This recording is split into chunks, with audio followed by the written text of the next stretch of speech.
Bucko's Bounties. Are we blind?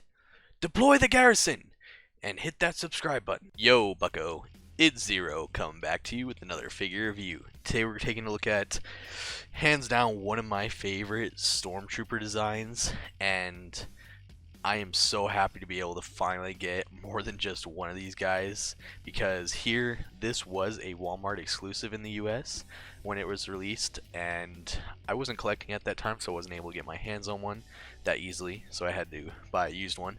So thankfully now I'm gonna have multiple of these, so I'm gonna have my little my little Shore Trooper army. But yeah, today we have the Star Wars Black Series Archive Shoretrooper.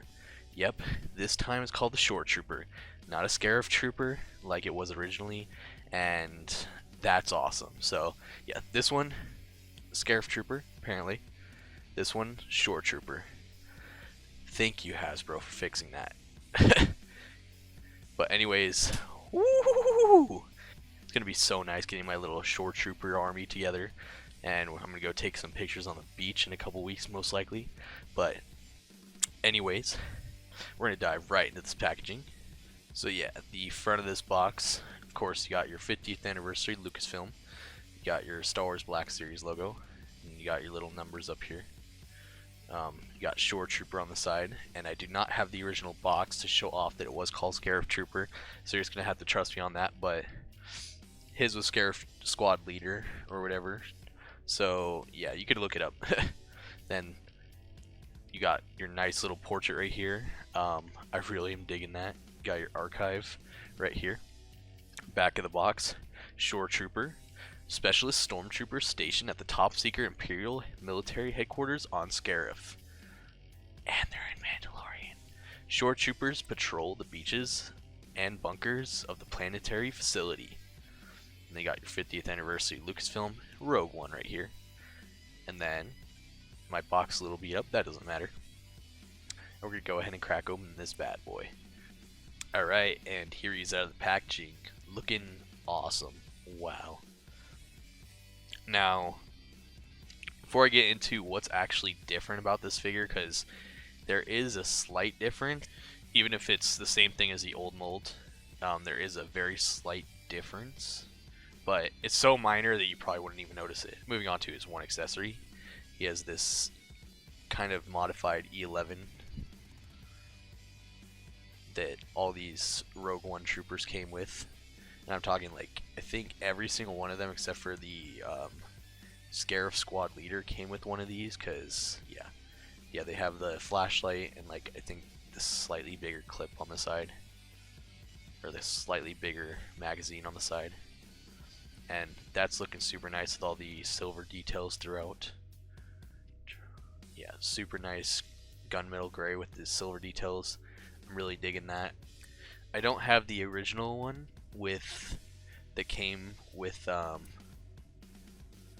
yeah, I don't have the original one to compare it to, but I'm pretty sure it's the same exact thing with the silver painting and everything.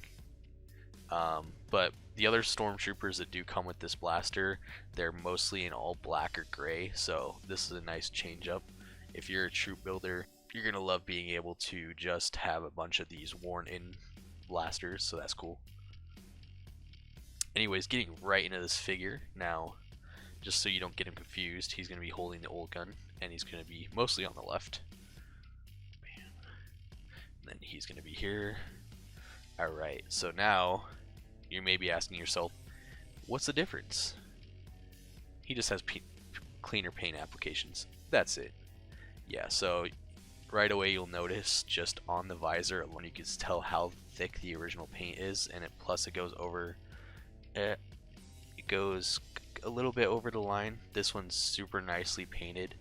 I don't really see any QC issues, so it's more thin.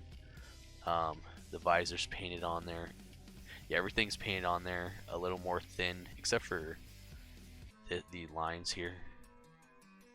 Yeah, overall, just the QC is a bit better on everything, and he has more battle damage on him too. That's actually kind of cool.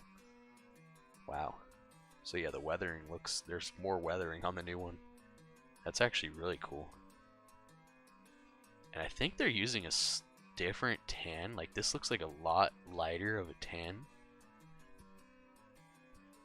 I know it's hard to tell with my camera. Yeah, it's definitely a lighter tan. So it's a slightly lighter tan, but you're not going to notice up close. But yeah, but the weathering done here is great. It really is good. Yeah, you still got the same weathering on the boots, though. I almost wonder if they missed the weathering on the helmet here, if that was intentional or not. Oh, and they got more weathering on the front of the mask, too. Yeah. So the weathering is slightly different on both. I think this red is a lot lighter, too. This is a lot darker red. I noticed that right away. Plus, the yellow is a lot cleaner because, for some reason, I think here they just painted right over the red. Here they painted over the red, but it actually looks like they did it correctly, so it didn't fade into the red. Who knows if that's just what that looks like when it gets old or something. There's a lot more weathering here. Yeah, there's just a lot more weathering in places on the new figure than the old figure. Bam. Then the belt or the ammo pouches, your mag pouches, the golden details are a lot more nicely put on there, but it is missing. Nope, never mind. I thought there was silver paint there. Yeah, the gold buttons here are a lot more nicely put on there. Yeah, and then the weathering. Yeah, his weathering just like makes all his details pop more. Like, look at that. Look at the difference between that and that. There's absolutely no weathering here. You can't even tell that there's like bumps there, but that, yeah. So the weathering here is amazing. Gotta give props to Hasbro for that one.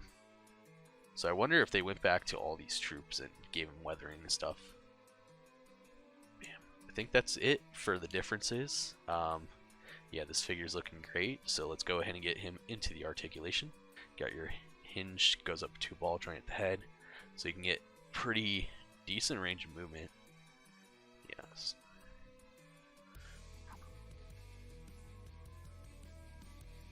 Pretty much get him to look wherever you need him to look for a trooper. That's pretty good. He's got a hinge and swivel at the shoulder. Bam, bam, bam. He's not really going to be hindered by anything because there's not a lot of armor here. That's one thing I like about the Shoretrooper design, is it seems a lot less bulky than a normal Stormtrooper. Then you have his single jointed elbow. Bam, bam, bam, bam. That's on a hinge and swivel. Then you have a hinge and swivel at the wrists, so this one's going to go left and right. Bam, bam. This one's going to go up and down for aiming, of course, like usual. Then you have a ball joint at the torso. Your legs go forward this far. This is going to get out of the way, but it is going to bend over time if you leave it like that, so just be wary. Then the legs go that far back, not too good, and out to the side this far. And I think they would go out further than that if they weren't hindered, because, yeah, never mind, they wouldn't. Then he has thigh swivels. Bam, bam. He has his double jointed knees. He cannot kick his own ass, because that, you can make him touch his own ass, but yeah, he does not kick his own ass. Then he has a hinge at the ankle and a forward facing pin for rockers. One thing I should mention real quick before I get too far into it is all of these are the same mold from head down. The only difference between them being is that they all have different belts, with the except, yeah, so he has his little kind of, yeah, he has his little skirt going on. He has his mag pouches, which those are awesome. Those look really nice. And then he has just like these normal belts. I think these are used on one other trooper, but I'm not really sure where they're used. And then he has the same exact thing. And let's get him onto the shore and get to the 360 view of this guy.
quick, I just want to point out before we get into any further, or before we show off him next to some other figures, is I noticed that the brown is a slightly different color.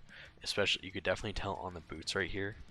This is the archive one, but yeah, the boots here are darker brown.